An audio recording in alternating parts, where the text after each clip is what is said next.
Hello, and welcome to another episode of the FemiNinja Project. And thank you so much for tuning in. I really appreciate it. I have the most wonderful and lovely guest with me today. Her name is Rachel Lavin. She is an author, speaker, body love educator, and who doesn't love that? A certified personal trainer and certified health coach. Her book, titled The Doughnut Diaries, chronicles her own struggles with her weight, including following restrictive diets for over 30 years. At the age of 40, Rachel made the decision to take her power back and heal from decades of negative thinking and self-sabotage. Her mission is to create a safe space for all women to feel whole in their own body. Rachel, thank you so much for being here, and welcome, welcome, welcome. Thank you so much for having me. I'm really looking forward to our conversation today. I am so excited to talk to you for multiple reasons. First of all, anybody who is a body love educator is pretty high on the totem pole in my book, in my own humble opinion. Anybody who includes the word donut in their book is pretty amazing as well. I would imagine that gets a lot of attention. We're getting there. We're getting there. Yeah, publishing and a book is hard enough, but as we talked about a little bit earlier, promoting it is even harder. But you're going to have that opportunity to share your story about the book and, more importantly, how you got to this point in your life. So start at the very beginning. I'm just going to turn the mic over to you. Take it away. Okay. Well, I have always, the more and more I'm in this space, I realize I've always wanted to help people. I think that's something that is truly special about me. And I think that was the motivation to get involved in the fitness and wellness space. And it's interesting to kind of watch my evolution of how I've done that. And I think writing my book was such a pivotal moment for me because I was able to talk about, share some stories about my clients and how I train them. And I realized that, like we all do, we're young and we come into an industry and we just want to do well and we perpetuate all these diet myths and these horrible things. So when I was at this point in my career, I was in my late 30s. I had, ballooned up to the biggest I'd ever been. And I was told by my management staff that I needed to look like a trainer. Oh, I was so devastated in the sense where I've been told many times throughout my career I didn't have a trainer body. But at that point, I think I was just so exhausted from like I was on a diet my whole life. Like, what else do you want me to do? And I felt like I just needed help. And I'm very proud of myself at that time because I asked for it for the first time, I think, really asked for it. And I met this beautiful woman who was an anti-inflammatory nutritionist. And she and I talked and I told her what my struggle was. And at that point, she's like, well, you're going to learn how to cook. And again, I'm in my late 30s. And it was just such a foreign concept to me. But since that time, since losing that whole bunch of weight, and since changing my whole mindset about dieting, about nourishing my body, about moving my body, I finally have let go of what I thought this perfect person had to look like, especially being a woman in the fitness industry. To let that go and to just be my best self and comfortable in my own skin has really changed not only the way I treat myself, but how I treat the women I work with. So I hope that answered your question. This has been a very long journey. It has been something that has been so special and emotional and rewarding. Well, and I'm looking at in the bio, okay, that you struggled for 30 years or over 30 years. And at the age of 40 is when you made that decision to change things. That means that basically this started when you were a child. Absolutely. I cannot remember. Well, that's not true. I remember in fifth grade, I was developing much faster than the girls in my class.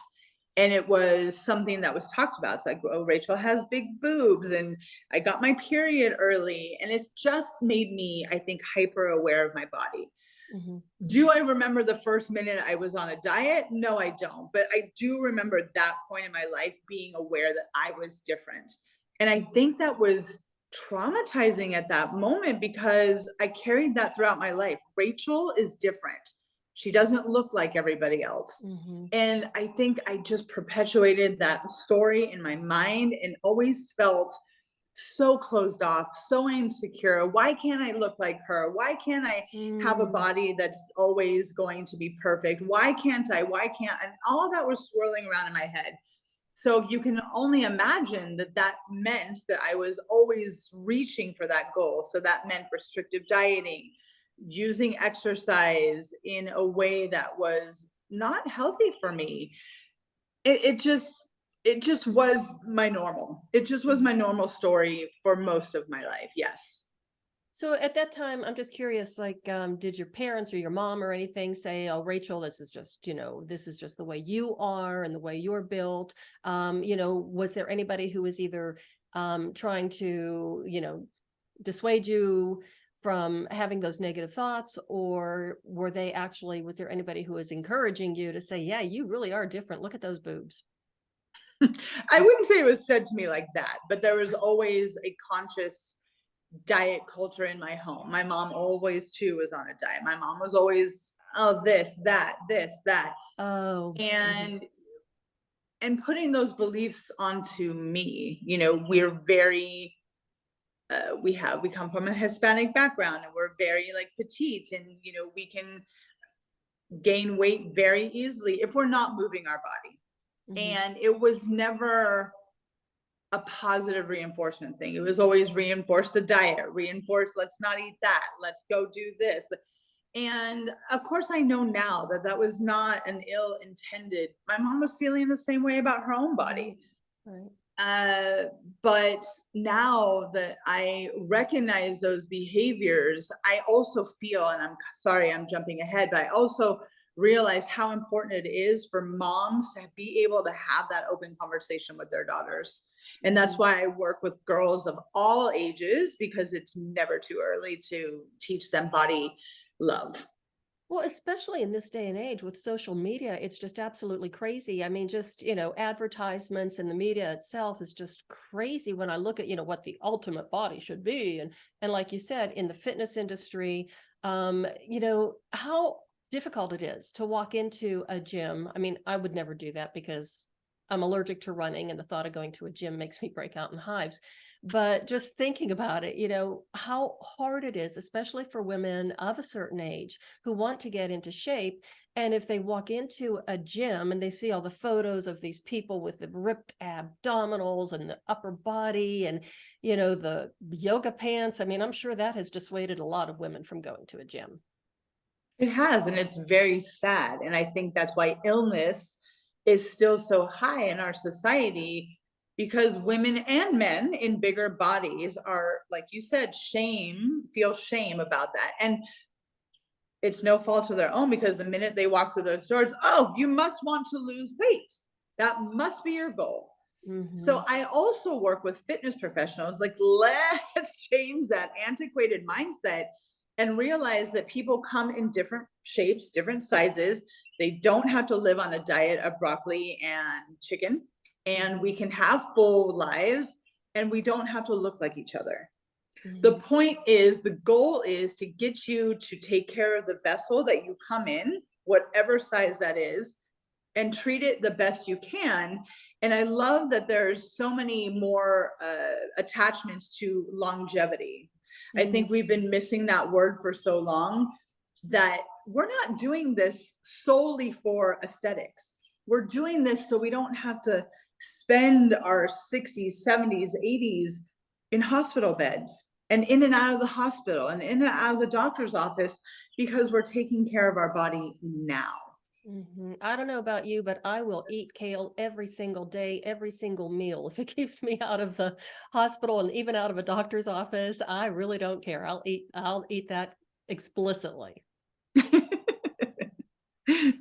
And then there's also the idea that as you're talking about that, and the different shapes, that we all come in different shapes, sizes, forms, and we all have different lifestyles and different desires. And not everybody wants to be a size 4. Mhm.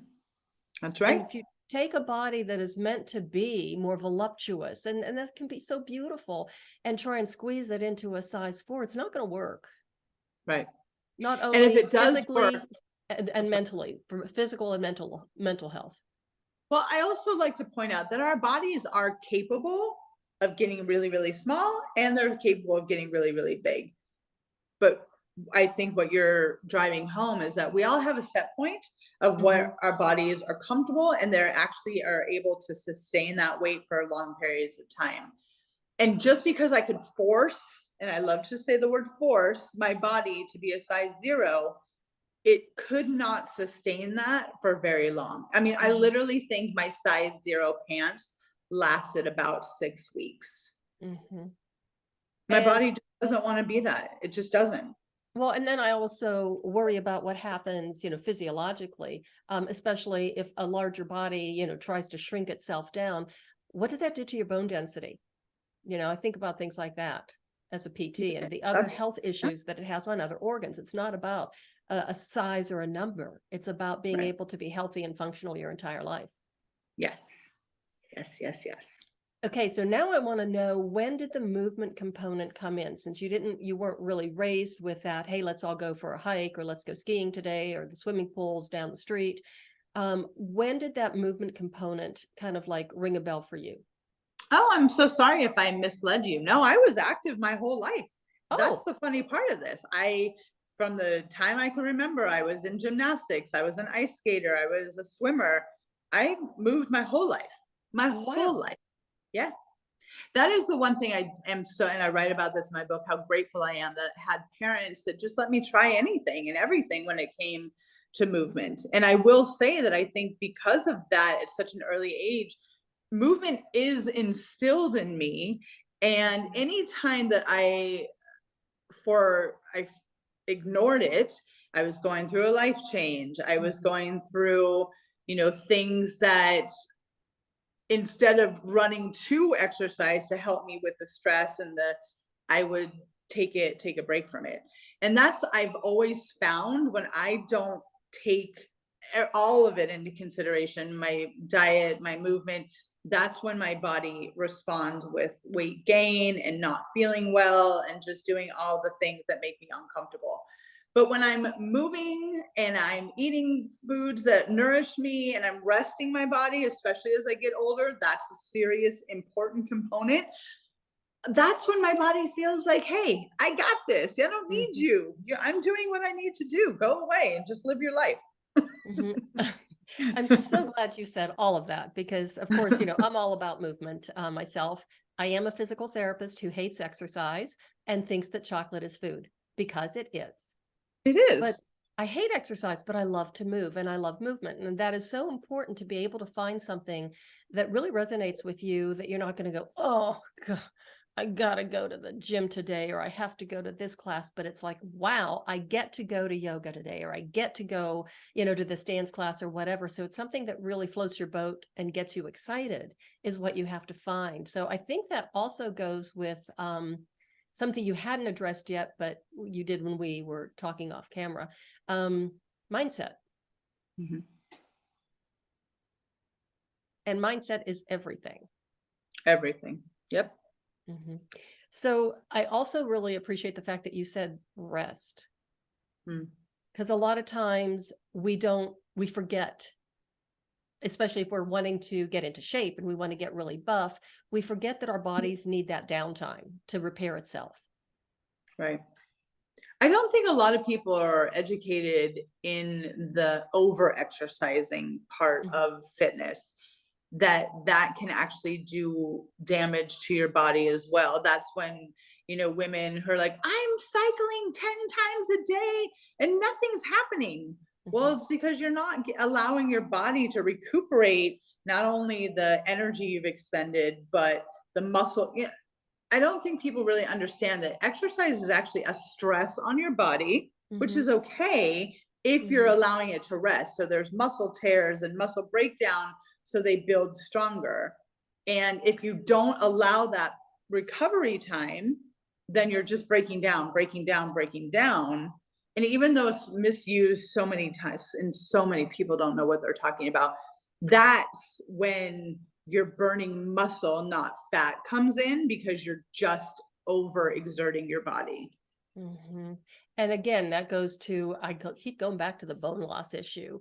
Oh It's yeah, just, of course. it's so much wear and tear on your body because your body's expending all of that to try and heal. And there you are just beating it up over and over and over again, especially once Yes. you get to a certain age. And I'm not saying, because you can be active and healthy at every stage of life, but you Yes. have to be able to listen to your body. And I think that Mm, that's one of the things that, I got from just even reading your profile is having those 3 pillars that you talk about. mhm. So you've already touched upon them, but do you want to just highlight them one more time? Yes, of course. So, 3 pillars of fitness that I have perfected for myself, and they do work for most people. Nourishment, movement, rest. And I think what you just said was perfect. You can move at every stage of your life, but that may look different. In my 30s, I couldn't get enough dance classes. And in my 50s, you couldn't pay me to go into a class. So it's just, we evolve. I think that Hmm. that's also too, we get very hard on ourselves. Like, I don't enjoy this exercise anymore, but I know it, I have to do it. But why can't you do something else? Take up taekwondo or take up cycling, take up swim aerobics, whatever. Just move your body in a way that makes you feel energized. And I don't, when I say good, I guess that can be misconstrued. I mean, energized. I mean, that you're not walking around going, this hurts, this hurts. Like, you feel just good. You're moving through life in a very efficient way. Excellent. That's beautiful. And what I really love that you said, that your 3 pillars works for most people. Everybody's different. And even what you said about picking the movement form that works for you and how we do evolve and how things change over the years and being very cognizant of that rather than I've always done this, I've got to do it some more. And just keep doing it. Life is way too short to do things that you don't love doing. And there are so many other opportunities to move that make you Yeah. feel good. And it's, again, just paying attention to your body. I think that's also one of the very important things that I love to stress to people is that your body is so, so smart. And the signals it gives you is trying to tell you what it needs. Mm-hmm. And when, we have literally been programmed to ignore our hunger, that growling in your stomach is not some false thing that your body just created just because it wants to annoy you. I mean, it needs some food. And the same thing when you're feeling low energy or you're crabby or you're cranky. That is your body saying, I didn't get enough sleep, or I've done too much in the past month and I need to just have a chill day. All those things are signals. And I would love it if we would stop ignoring them because I think that we do ourselves such a disservice by doing that. Absolutely. I always tell my clients and the people I work with, your body is smarter than your brain sometimes, or what you're telling yourself. Your body knows best. Mm, And the times that we ignore the signals that our body is sending us is when we really get into some trouble. mhm. So, Agreed. do you teach your clients specifically how to listen to those signals? Because I think a lot of people think, it's some kind of crazy thing. They can't. We're so bombarded with other information with our phones and our computers and the media and blah blah blah, all the noise that's around us, that we've Mhm. lost that ability to that innate ability to listen to our body and what it's telling us. Absolutely. And I think that's an opportunity for me to kind of tell your listeners, like, I know I'm not a doctor, but if your body doesn't, a perfect example, one of my clients said, my hamstring is really, really tight and my knee hurts. And I said, great, let's do some stretching and let's see how that feels. So during our session, we did some stretching. I was like, is that alleviating that at all? And she said, yes. But also, I forgot to tell you that I had to climb down 17 flights of stairs yesterday for a fire drill at work. And I said, okay, well, thank you for telling me. Now I have more information. So in something that our bodies don't do on a daily basis, they're going to respond with soreness. So that's okay. But I think if the soreness were to last more than a few days and stretching didn't alleviate it, that's when you need to kind of accept, okay, I need to go to the doctor and make sure there's nothing going on the inside. Mm-hmm. But I think also too that people misconstrue a lot of times, and I'm sure you deal with this all the time. Oh, my back hurts. I need surgery. It's like, well, okay, let's try stretching. Let's try moving your body in different planes of motion and see if maybe you're just ignoring some other things. You don't have to rush to surgery. Mm-hmm. I think that happens way too often. And even when you said a little bit earlier that you're not a doctor, and I thought, bravo, that's so good. Because a lot of times a lot of people just want that quick fix. I'm going to run to the doctor. I'm going to get a pill. I'm going to get a shot. I'm going to get surgery. And our bodies have such an incredible ability to heal themselves. They want to heal. That's the way we were constructed. Mhm. It's when we interfere with that healing pattern that we get into some really deep trouble. Mhm. And I think it's absolutely adorable that your client forgot to tell you that she had to walk down 17 flights of steps. I would have imagined that would be pretty memorable. I mean, after that, I think I would be in a hot bathtub with a lot of Epsom salts. I don't know. Yeah, agreed. Funny. Okay, so then when was it that you decided to write your book? And before you answer that, I did happen to notice that it was released, I think, in 2020. So I was just wondering if 2021, Mhm. which meant you were probably writing it in 2020. Correct. Yes, where a lot of people were writing their books in 2020 because we really had nothing else to do. Yes. I decided that I was going to invest in myself. This has been something I've wanted to do for a very long time. But I would love to say to your listeners that I always wanted to write that perfect book. Oh my God, I lost all this weight and kept it off, and you can too. And then I realized, every time the weight would come back on, I'm like, well, I can't do that. And when I did finally decide I was going to take a leap and I'm going to write this book, how much more valuable and important it was to write about my losses as opposed to my wins. I mean, there are Mhm, some wins in there, mhm, but I had to write my whole story. How mhm, could I be relatable? How could my message of I want you to know that you're not alone be real if I was only writing about the good stuff? mhm, And I love to point out when I'm working with younger women, it's like that's what you're seeing on social media, all the wins. You're not mhm, seeing the things that she has to do to get there and the mhm, tears that I'm sure are happening. So that's why I'm so proud of my book because it's very real. mhm. And people can relate to that. People love stories.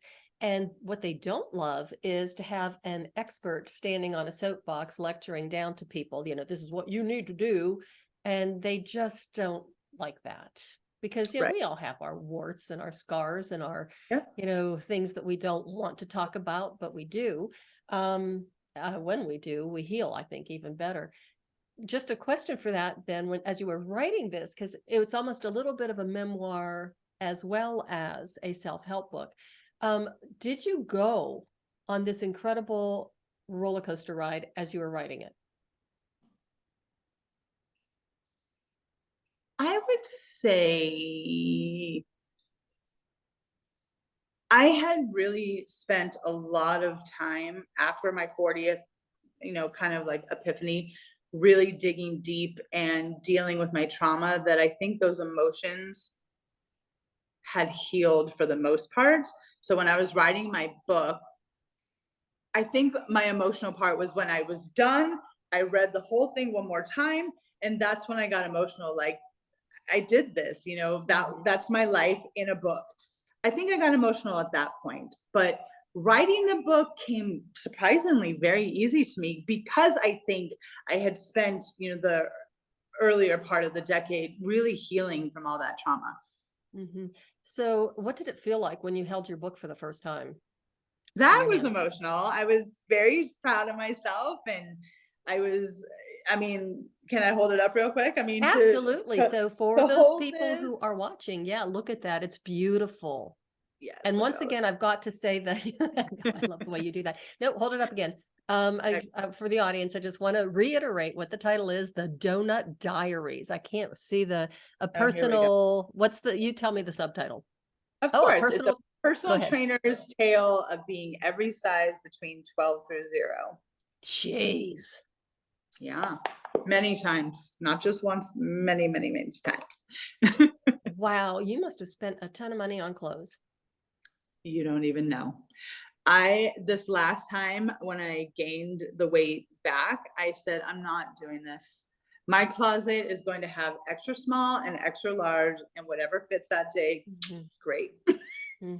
I remember a time where, I'd been steady in my size and my weight, but I remember going through my closet and I had everything in my closet from a size 0 up to a size 14, and they all fit. And I was looking at it and I said to my husband later, I says, no wonder why you are so confused about, clothing and women's clothing, and why you never buy me anything. I'm confused, and I'm a woman. Yeah. But it's so funny as you're going into the fashion industry. I think we went through a phase where I don't know what they called it. If it was flattery, some kind of like flattery advertising or flattery sizing or flattery retail, where they would intentionally size the clothes down. So people would think, oh yeah, this is great. And so I'm going to, buy it because it says I'm a size 0, but it's really a size 8. Right. I'm vaguely remembering that. But I think, because clothing comes from so many different parts of the world, that sizing is just not a big deal. And I really would love to stress to women to not put so much personal attachment on the number. It really doesn't matter. It's how you feel in the clothes. It's how they fit your body currently. And, trendy clothes are the worst because they're made for tiny, tiny girls who are going to be influencers and show their clothes on social media.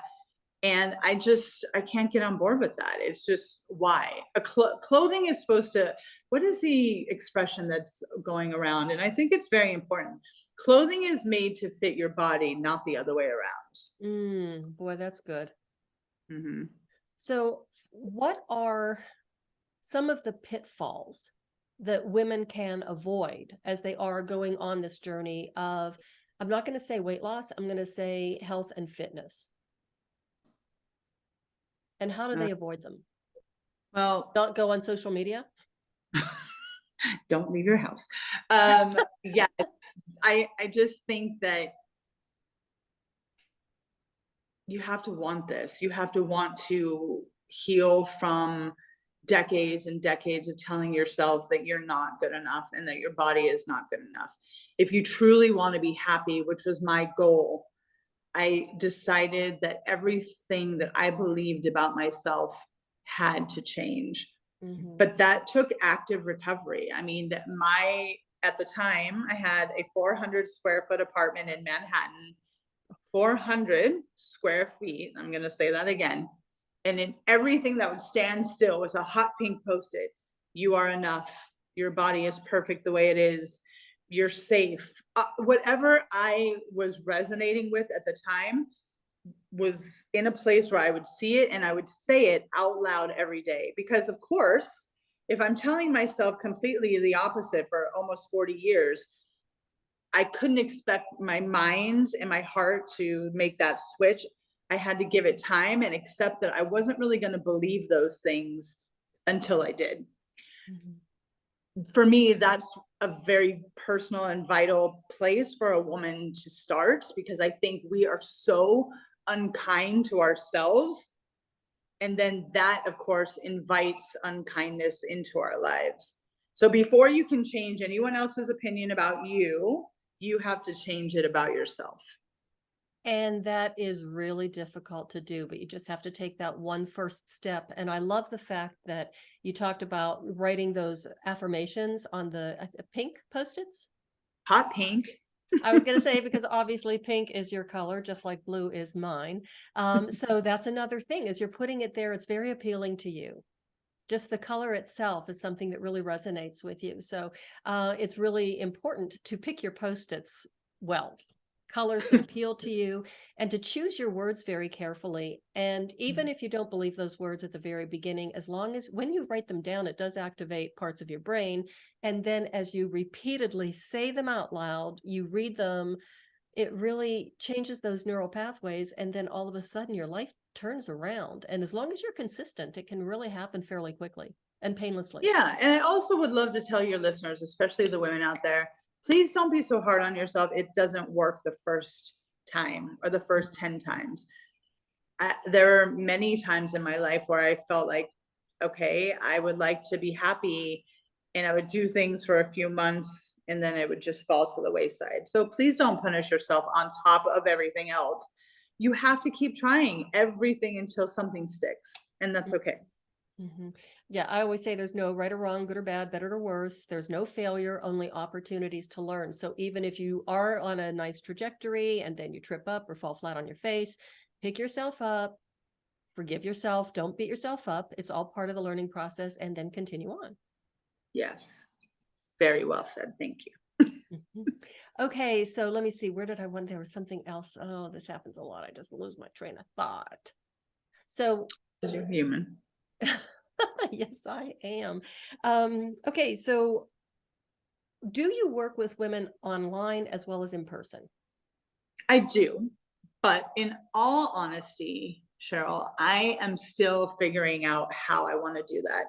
I've worked with physically here in Greenville kids from the Upstate Museum and women who are in safe houses. And I am Mm, just loving that work. I love it, love it, love it. But I'm still unclear of how to translate that into an online thing. I'm mhm. working on it. I myself am working with a coach because I know what I want to do and how passionate I am. But how do I turn that into a program, a workshop, a Mhm. series? I don't know. So I'm still figuring that out. Yeah, that's pretty overwhelming. And especially if you're working with people in person and you see the results and you're working with, the communities that need you so much and you get so much satisfaction out of it, it's a little bit less palatable to think about sitting in front of a computer and trying to coach people online. I mean, it's a wonderful service, but still, what floats your boat, what makes your heart sing is Yeah. really what matters. And that's But something you've at the learned. same time, if I am trying to reach people globally, then I do need an online presence. So I recognize that and I accept that. But developing what I would like to offer is still like the light bulb has not gone off yet. Well, it's like writing a book. It's definitely a process. So where could people find your book? Amazon right now. You can, if you choose to go to my website, Rachel Lavin Wellness, there's links everywhere to Amazon where you can buy my book. It's very easy.